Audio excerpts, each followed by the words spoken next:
Hello, good morning मैत्रिणींनो. तर चला, नवीन एका ब्लॉगमध्ये तुमचं सगळ्यांचं खूप सारं स्वागत आहे.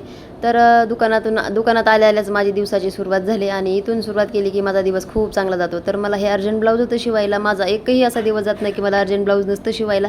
तर तुम्ही बघू शकता, हे नवरीचं ब्लाऊज आहे अर्जंट. आणि आज आमच्याकडे आहे शनिवारची लाईटीचा खूप इश्यू असतो, त्याच्यामुळे माझं चाललं होतं फास्ट काम करणं. फास्ट काम करता करता तेवढ्यात क्लायंट आले आपले आणि त्यांना मग मला ड्रेस वगैरे फिटिंग करून द्यायचे होते. आणि तुम्हाला तर माहिती, शनिवारचं खूप ड्रेस फिटिंगला असतात माझ्याकडे.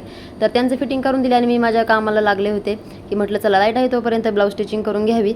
आणि तर माझं काम फास्ट चाललं होतं, पण तोपर्यंत माझं का नाही दुसऱ्या क्लायंटचा पण फोन आला होता की मी येते दुकानामध्ये.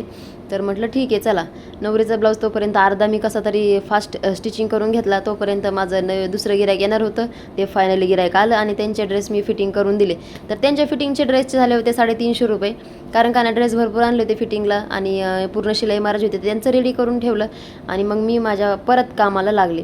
तर तेवढ्यात लाईट गेली होती. लाईटीचा इश्यू म्हटलंच होतं का नाही, ब्लाऊज अर्धा राहीन आणि लाईट जाईन.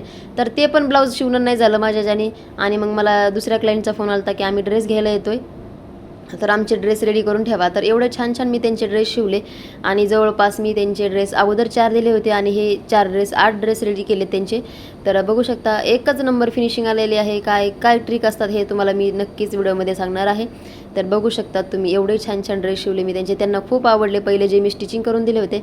तर त्यांच्या मुलीचा पण आणला, त्यांच्या सुनेचा पण आणला आणि त्यांचा पण. हे 4 ड्रेस त्यांचे 3 जणीचे होते. तर एक जणाचे 2 आणि त्या दोघी जणीचे 3 असं होतं. म्हणजे 4 ड्रेस होते. तर त्यांचे ब्लाऊजसुद्धा त्यांनी माझ्याकडे आले स्टिचिंगसाठी. तर ते ब्लाऊज मी ठेवून घेतले आणि फक्त त्यांना सांगितलं मी ड्रेस रेडी करून देत आहे तुम्हाला. तर फायनली त्यांचे ड्रेस वगैरे मी सगळे रेडी करून ठेवले. तर माझं दुसरं क्लायंट आलेलं होतं, कारण त्यांचं मला साड्या पिकोफॉल करून रेडी करायच्या होत्या. तर तेही क्लायंट आला आणि मग का नाही, ज्यांच्या साड्या रेडी करून ठेवल्या ते नाही आले, पण दुसरेच क्लायंट आले माझ्याकडे ब्लाऊज टाकण्यासाठी.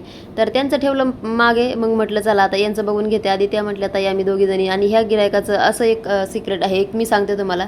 यांची मुलगी, मी दुकान टाकून 1 वर्ष झालं तेव्हा ती पुण्याहून माझ्याकडे एक ब्लाऊज शिवायला आली होती. डिलिव्हरीसाठी तिच्या मम्मीकडे आली आणि मग तेव्हा तिला तो ब्लाऊज खूप आवडला. तेव्हापासून माझं ते क्लायंट आहे. आता झाली 4 वर्ष. तर त्यांच्या मम्मी माझ्याकडे आली, त्या मम्मीला पण आवडलं. त्यांची सुनेला पण घेऊन आल्या ब्लाऊज शिवायला आणि मग त्यांचे ब्लाऊज घेतले. आणि हे बघा, माझं दुसरं क्लायंट जे होतं त्यांना दिले मी ब्लाऊज रेडी करून. आणि आमच्याकडे झाला नगरला, अहिल्यानगरला पाऊस. आणि त्या पावसाचा मी एवढा आनंद घेतला, काल सलाईन लावलेले पण विसरले आणि ह्या पावसाचा आनंद घेत राहिले.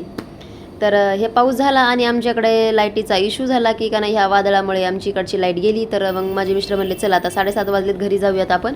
तर मग आम्ही घराकडे निघालो. तर बघू शकता तुम्ही, हे आमचं घराचं लोकेशन. आणि व्हिडिओ कसा वाटला नक्की सांगा.